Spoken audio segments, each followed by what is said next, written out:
وسط الأوضاع المتدهورة في عدد من الدول، يحتار المرء أين يذهب وأين يعيش مع عائلته.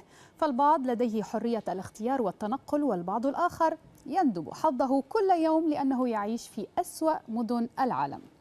دراسة لإيكونومست وضعت لائحة بأسوأ مدن للعيش، مستندة على المعايير التالية: معدل الجريمة والنزاعات الداخلية، ومستوى العناية الطبية، ومؤشر الطقس، ومستوى التعليم، وسهولة المواصلات والبنية التحتية.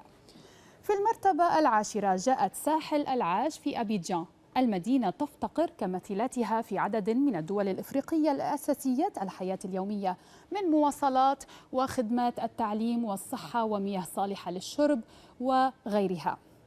طهران في المركز التاسع، العاصمة الإيرانية سجلت نقاطا مهمة في مؤشر الرعاية الصحية والتعليم، ولكن في باقي المؤشرات تراجعت بشكل كبير، خاصة في البنية التحتية ومستوى التلوث المرتفع.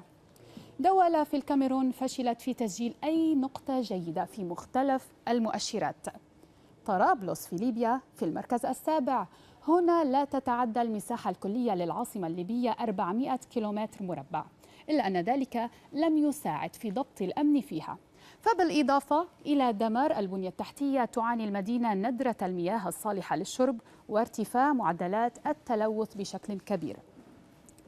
كراتشي في باكستان جاءت بالمركز السادس، فالمدينة تفقد أبنائها يوميا في حوادث السير أكثر من الذين يموتون ضحايا لأعمال العنف والحروب.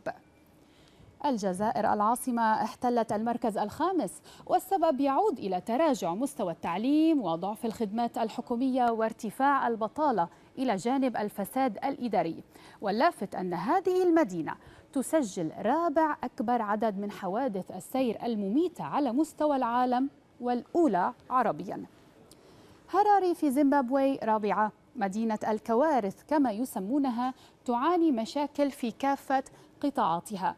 أكبر مشاكلها هو انتشار الأمراض، خاصة الإيدز، حيث تعتبر من أكثر مدن العالم المصابة بهذا المرض، والذي فتك بنحو 20% من سكانها. لاغوس النيجيرية بالمركز الثالث، المدينة تتمتع بثروة طبيعية وكميات هائلة من الذهب الأسود، ولكنها تعاني حروبا أهلية ومشاكل سياسية واقتصادية وفساد. بورت موريسبي في غينيا الاستوائية بالمركز الثاني، المدينة التي لا يزيد عدد سكانها عن 310 ألاف شخص تعاني انتشار الأمراض بكثرة، وقد حققت أرقاما قياسية في معدلات الاغتصاب والجريمة والسرقة. داكا في بنغلاديش جاءت بالمركز الأول على قائمة أسوأ مدن العالم للعيش، المدينة تفتقر لكل أساسيات العيش الكريم، فنسب التلوث مرتفعة جدا والبنية التحتية سيئة، كما تتميز بزحمة السير الخانقة وارتفاع معدل البطالة ونسب الجريمة، بالإضافة إلى البيروقراطية والكوارث الطبيعية. إشارة إلى أنه تم التركيز في القائمة فقط على المدن الخاضعة للبحث والتقصي، ما يعني أن هناك عدد من المدن هي ربما أسوأ بكثير من التي ذكرناها، ولكن غيابها يعود إلى صعوبة متابعة أي بيانات أو مؤشرات.